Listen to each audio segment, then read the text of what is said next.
बसंत नाम का एक लड़का था। जब उसका जन्म हुआ तो उसकी माँ बहुत खुश हुई थी और उनका मानना था कि वो बहुत तकदीर वाला बच्चा है। उसकी माँ ने सोचा था कि आगे चलकर उसे बहुत खुशियाँ मिलेंगी, लेकिन असल में ठीक उसका उल्टा हुआ। उसके पिता का उसके जन्म के तुरंत बाद ही देहांत हो गया और इसी कारण से लोग उसे मनहूस मानने लगे। एक दिन गुस्से में बसंत और उसकी माँ को पिता के घर वालों ने घर से निकाल दिया, जिसके बाद दोनों ने बड़ी मुश्किल से एक छोटी सी झोपड़ी बनाई और वहीं रहने लगी। एक दिन बसंत अपनी माँ से बोला, माँ, मुझे तुम्हारा ऐसे दूसरे के घरों में बर्तन धोना अच्छा नहीं लगता है। क्या मैं तुम्हारे साथ चलकर काम किया करूँ क्या? नहीं बेटा, तू इतना छोटा है, तू भला कैसे काम करेगा। मैं हूं ना, तुझे मेरे रहते फिक्र करने की जरा सी भी जरूरत नहीं है बेटा। और वैसे भी तेरी तकदीर ऐसी नहीं कि तुझे जूठे बर्तन मांजने पड़े। तू तो कोई बड़ा आदमी बनकर राज करेगा। क्या माँ, अभी भी तुम वही बातें करती हो? मैं और राज, मैं तो भिखारियों से भी गया गुजरा हूँ। ये सपने देखना छोड़ दो। मैं कहीं राज नहीं करने वाला हूँ माँ।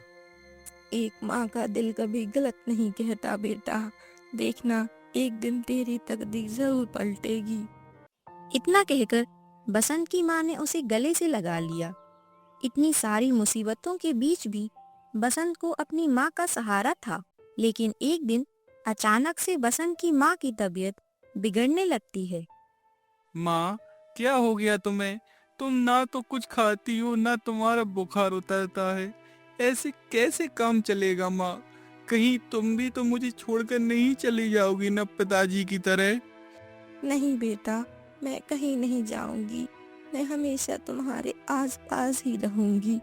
मुझे बस कुछ ठीक नहीं लग रहा। पता नहीं मेरे शरीर को क्या हो गया है। ना उठा जा रहा है और ना ही सुकून से लेट पा रही हूँ। बड़ा दर्द है। अपनी माँ की ऐसी बात सुनकर बसंत को बड़ा दुख होता है और वो जल्दी से दौड़कर गांव के वैद्य के घर पहुंच जाता है। लेकिन बसंत को अपने घर के पास आता देख वैद्य उसे गुस्से से कहता है, अरे अरे, तू इधर कहाँ आ रहा है? चल तू जा मेरे घर से, मनहूस कहीं का। यहाँ मेरे घर में कदम रखेगा तो यहाँ भी सब बुरा होने लगेगा। नहीं, मेरा ऐसा कोई उद्देश्य नहीं था वैद्य जी। मेरी माँ बीमार है। आप बस एक बार उन्हें चलकर देख लीजिए। बस एक बार। मैं आपसे विनती करता हूँ वैद्य जी। बसंत के इतना कहने पर वैद्य उसके साथ चला जाता है। बसंत की माँ को देखने के बाद वैद्य उससे कहता है, तुम्हारी माँ की हालत बहुत खराब है। तुम्हें इनका अच्छे से इलाज करवाना पड़ेगा और इन्हें अच्छा पौष्टिक भोजन भी कराना पड़ेगा। इसके लिए बहुत धन लगेगा, लेकिन क्या तुम्हारे पास इतना धन है? मैं जमा कर लूंगा और जल्दी ही आकर आपसे वो सारी दवाइयाँ ले लूंगा वैद्य जी।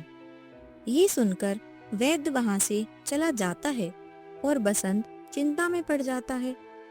माँ, क्या अभी हमारे पास थोड़ा भी धन है क्या? नहीं बेटा, सब खत्म हो गया है। तो माँ, आप जिन घरों में काम करने जाती थी, मैं उन घरों में जाऊंगा और काम करूंगा ताकि आपके लिए दवाइयाँ और कुछ भोजन ला सकूं। आप यहीं रुकिए माँ। क्या? नहीं नहीं, रुको बेटा। लेकिन बसंत अपनी माँ की बात नहीं सुनता और जल्दी से उन घरों की तरफ जाने लगता है जहाँ उसकी माँ बर्तन धोने जाती थी। उर्मिला चाची, मेरी माँ बीमार हैं। क्या मैं कुछ दिनों के लिए आपके घर के बर्तन धो दूं क्या? आप मुझे पैसे दे दीजिएगा ताकि मैं अपने माँ के लिए दवा ले सकूं। अरे जा जा, निकल यहाँ से, मनहूस कहीं का। पैदा होते ही बाप को खा गया और अब माँ के भी ये हाल हो गए हैं। मेरे घर से दूर चला जा, क्या पता कल को मैं भी बीमार हो जाऊं। उर्मिला बसंत को खरी खोटी सुनाकर अपने घर से निकाल देती हैं। ठीक इसी तरह बाकी घर के लोग भी बसंत को काम पर नहीं रखते, बल्कि उल्टा उसे ही सुना देते हैं।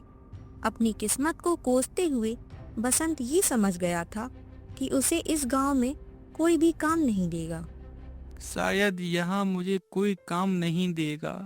सब मुझे मनहूस जो समझते हैं, और खैर गलत भी तो नहीं है उनका मानना। हार कर बसंत एक मंदिर के बाहर बैठ जाता है। उसके अगल बगल कुछ भिखारी बैठे हुए थे। मंदिर से बाहर आने वाले श्रद्धालु भिखारियों को दान कर रहे थे। एक औरत ने बसंत के सामने 4 सिक्के रख दिए। अरे मैं भिखारी नहीं हूँ चाची, ये क्यों? बसंत कुछ भी कहता उसके पहले ही वो औरत वहां से चली गई। ये 4 सिक्के भला मेरे किस काम के हैं? इनसे मैं क्या करूँगा? ऊपर वाला भी मेरे साथ कैसे मजाक कर रहा है। यही सब सोचते हुए बसंत वापस घर लौट जाता है। घर में जो भी बचा कुचा चावल था उसे पकाकर बसंत अपनी माँ को भोजन खिलाता है और फिर उनसे कहता है, माँ, मुझे इस गांव में कोई काम नहीं देने वाला, इसलिए मुझे काम की तलाश में बाहर जाना पड़ेगा। कल ही मैं यहाँ से कहीं बाहर जाऊंगा ताकि कुछ धन कमाकर तुम्हारे लिए दवाइयाँ ला सकूं। मगर बेटा, तू अकेले इतना सब कुछ कैसे करेगा? माँ चिंता मत करो, तुम कहती हो ना कि एक दिन मेरी तकदीर मेरा साथ देगी, तो उसी पर भरोसा रखो। बस तुम अपना ध्यान रखना।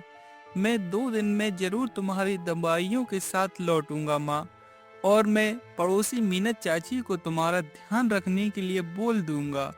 सिर्फ एक वही है जो मुझे मनहूस नहीं मानती, वो हमारी मदद जरूर करेंगी। ठीक है, अपना ख्याल रखना बेटा। फिर अगले दिन बसंत सुबह सुबह अपनी माँ से विदा लेकर गांव के बाहर चला जाता है। वो एक जंगल से होकर गुजरने लगता है। चलते चलते दोपहर बीत जाती है, मगर अभी तक जंगल खत्म नहीं हुआ था। ले देकर बसंत के पास सिर्फ 2 सूखी रोटियां और वो 4 सिक्के रखे हुए थे। मेरे पास सिर्फ ये 2 सूखी रोटियां हैं जो मैंने रास्ते के लिए रखी थी। बड़ी भूख लग रही है। बसंत रोटियां खाने ही जा रहा होता है कि तभी एक कौवा बसंत के हाथ से वो रोटियां छीन कर उड़ जाता है। कौवा रोटियां लेकर एक पेड़ पर बैठ जाता है। अरे ये क्या? मेरी रोटियां लौटा दो, मैं बहुत भूखा हूँ।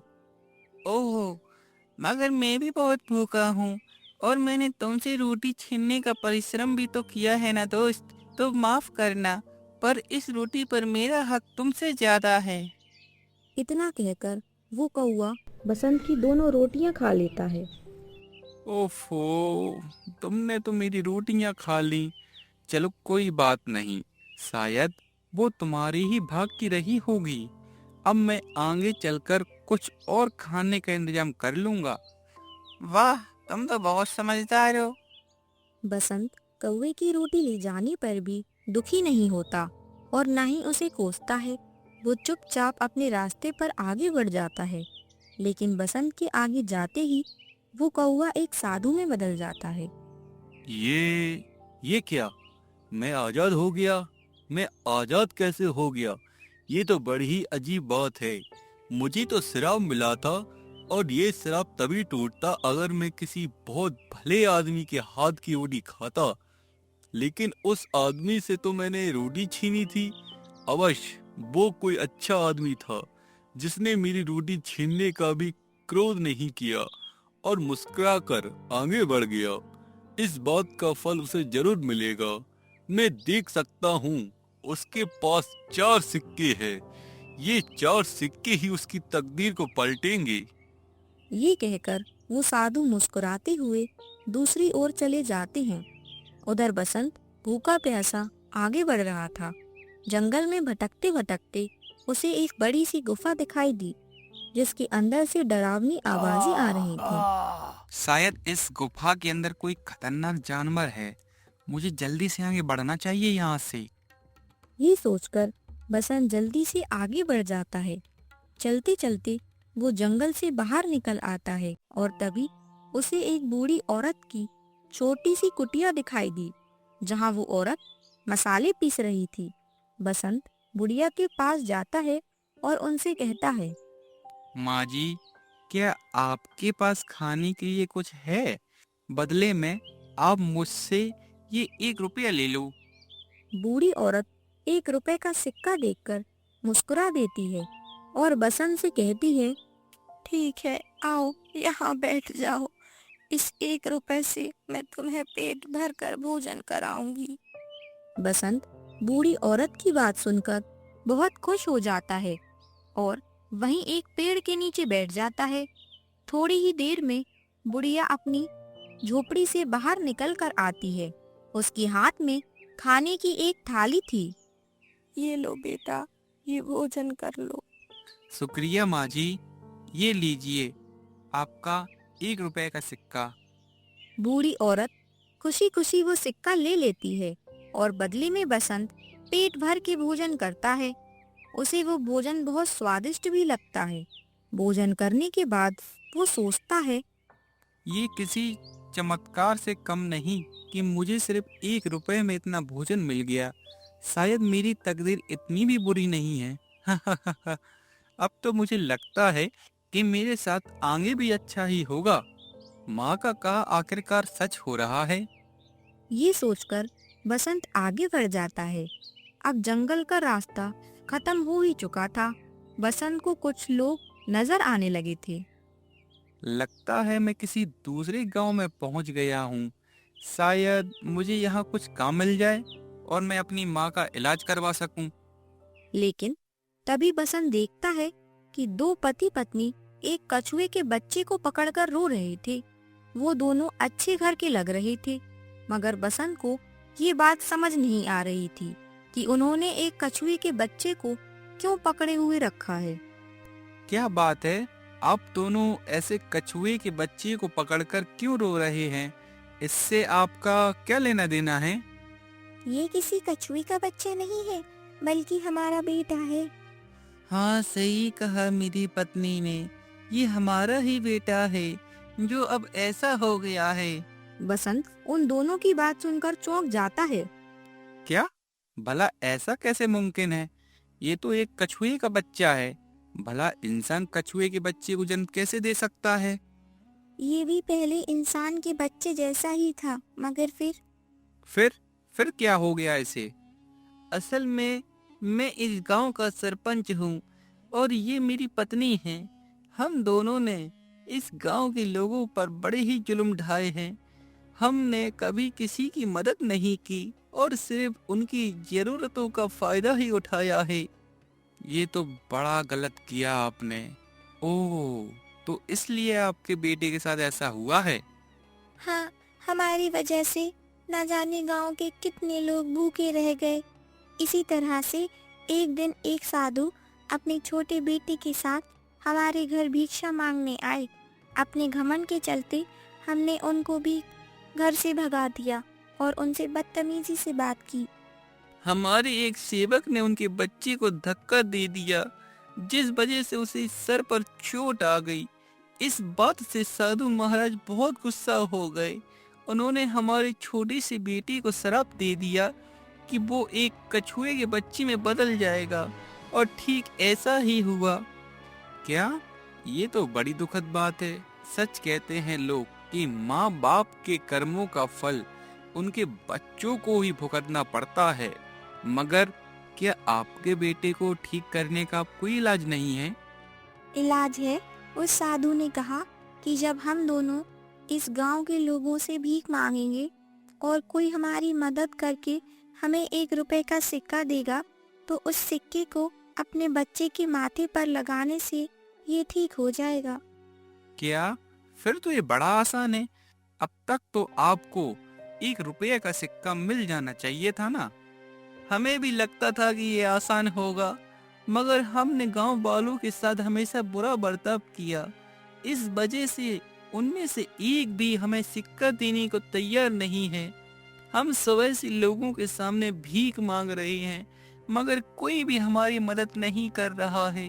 ये कहकर दोनों पति पत्नी जोर जोर से रोने लगते हैं। उन्हें इस दयनीय हालत में देखकर बसंत को बहुत बुरा लगता है और उसे अपने पास रखे 3 सिक्कों के बारे में याद आता है।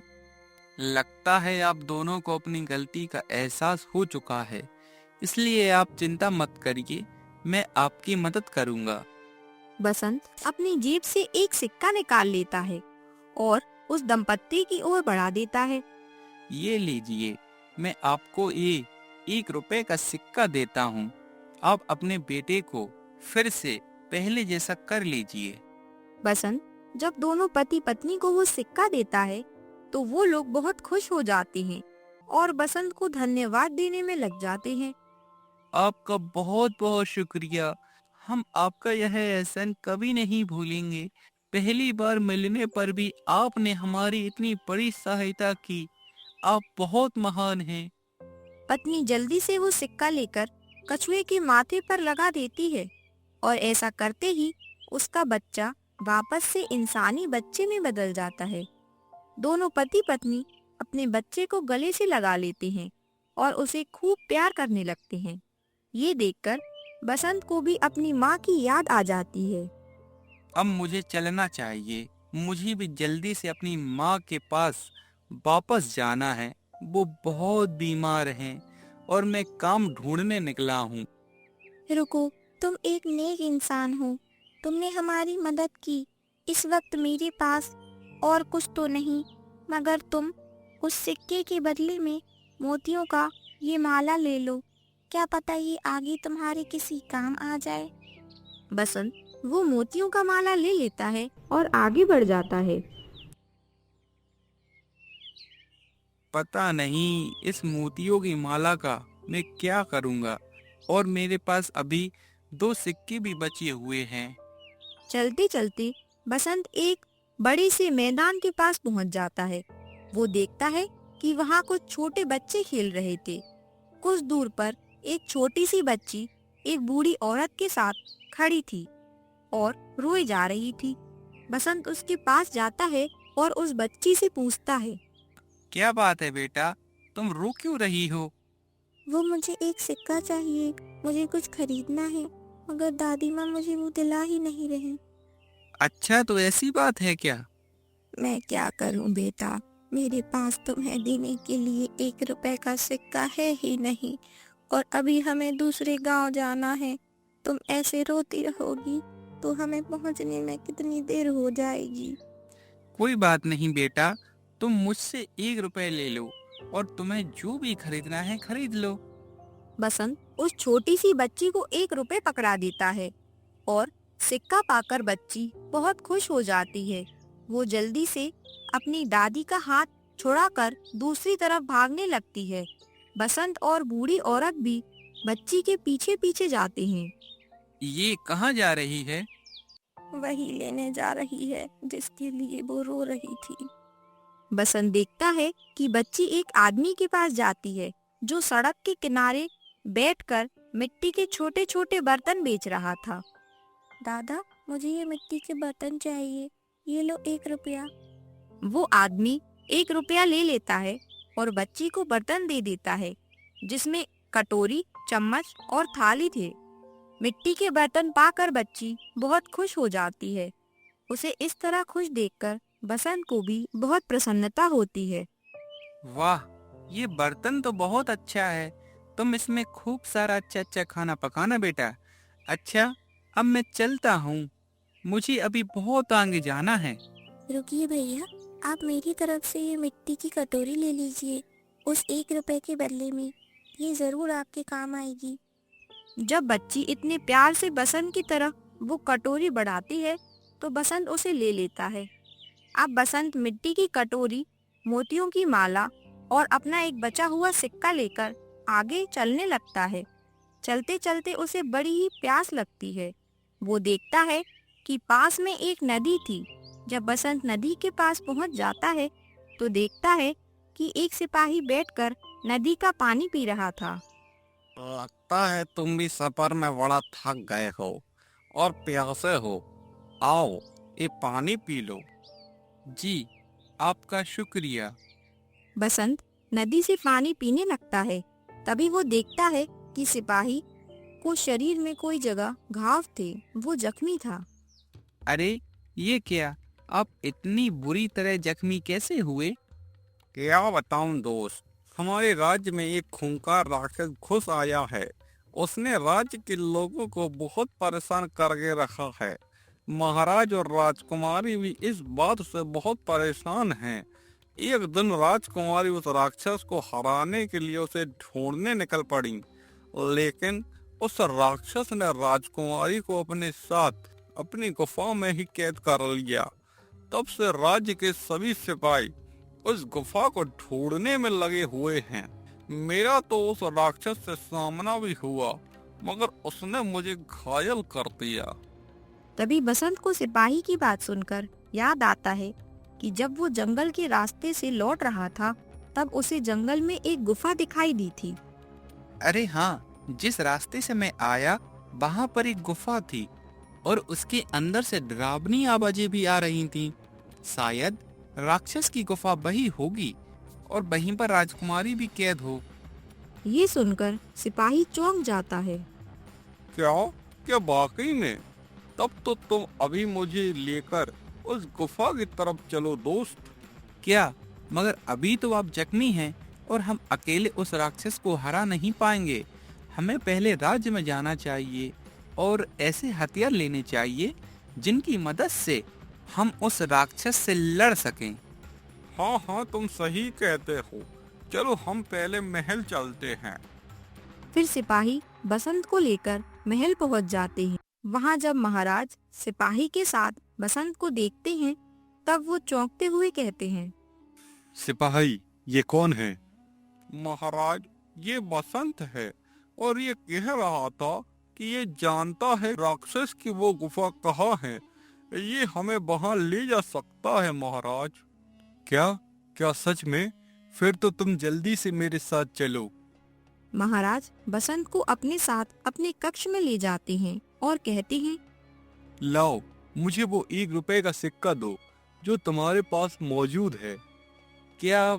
मगर आपको कैसे पता कि मेरे पास सिक्का है? तुमसे पहले यहाँ एक साधु महाराज गुजरे थे। उन्होंने हमारे राज्य की दशा देखी और फिर मुझसे कहा कि एक आदमी आएगा जिसे राक्षस की गुफा के बारे में पता होगा। उसके पास एक सिक्का होगा। ये तो बड़ी हैरानी की बात है, मगर इस सिक्के का राक्षस से क्या लेना देना है? ये देखो, साधु ने हमें ये बड़ा सा बक्सा दिया। इस बक्से में हम जैसे ये सिक्का डालेंगे, ये अपने आप खुल जाएगा और इसके अंदर से एक खास तलवार निकलेगी। उसी तलवार से हम उस राक्षस को खत्म कर पाएंगे।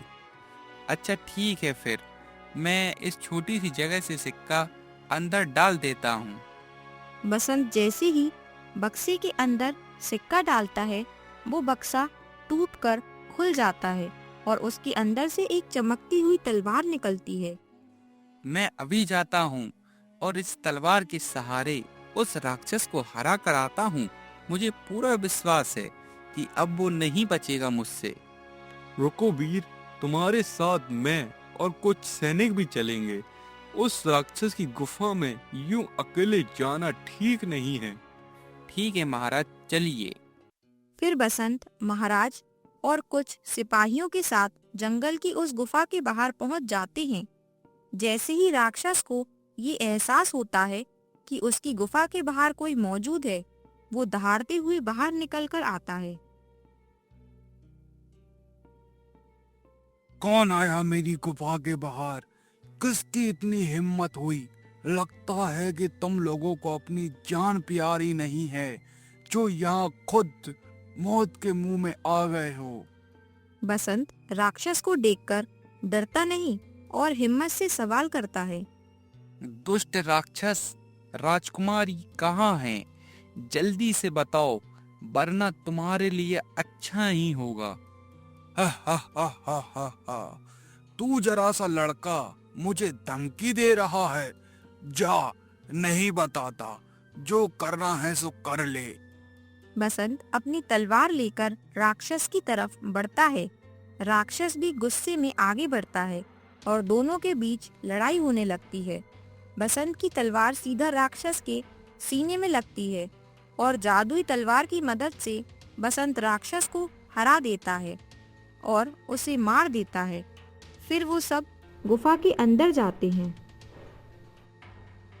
वो देखिए महाराज, वो रही राजकुमारी। अंदर राजकुमारी बंधी हुई थी। सिपाही जल्दी से जाकर राजकुमारी को खोलते हैं और महाराज उन्हें उठाकर अपने गले से लगा लेते हैं। पिताजी, अच्छा हुआ आप आ गए। मुझे यहाँ बहुत डर लग रहा था। मुझे लग रहा था कि पता नहीं अब मैं आपसे कभी मिल भी पाऊंगी या नहीं। राजा बसंत की तरफ इशारा करते हुए कहते हैं, बेटा, हम इनकी वजह से ही हम तुम्हें बचा पाए हैं। ये बहुत भीर हैं और इन्होंने ही उस भयानक राक्षस को हराकर तुम्हारे जीवन की रक्षा की है।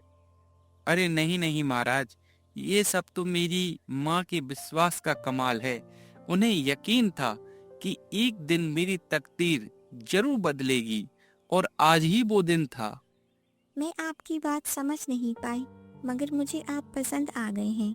आपने उस खूंखार राक्षस से लड़कर मेरी मदद की। क्या आप मुझसे विवाह करोगे?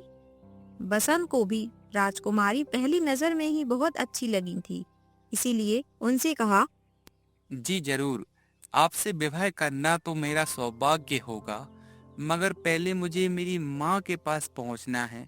वो बहुत बीमार हैं। फिर तो आप उन्हें भी हमारे राज्य में ले आइए। हम अपने शाही वैद्य से उनका अच्छे से अच्छा इलाज करवाएंगे। ये सुनकर बसंत बहुत खुश होता है। फिर वो अपनी माँ के पास जाता है और उन्हें सब कुछ बताता है। उसकी माँ खुशी से फूले नहीं समाती हैं। बेटा, मैंने कहा था ना, देखा, तूने देखा ना, मेरा विश्वास रंग लाया। मेरे बेटे की तकदीर ने उसका साथ दे ही दिया। मैं तेरे लिए बहुत खुश हूँ बेटा। हाँ माँ, तुमने बिल्कुल ठीक कहा था।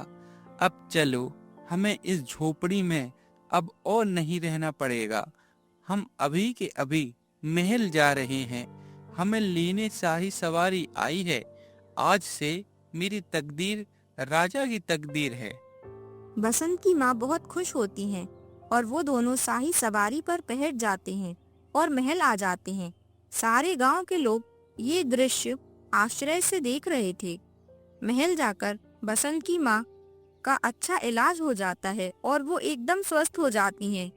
बसंत का विवाह भी राजकुमारी से हो जाता है और वो एक राजा की जिंदगी जीने लगता है। आखिरकार उसकी माँ का कहना सच होता है कि बसंत बड़ा तकदीर वाला था।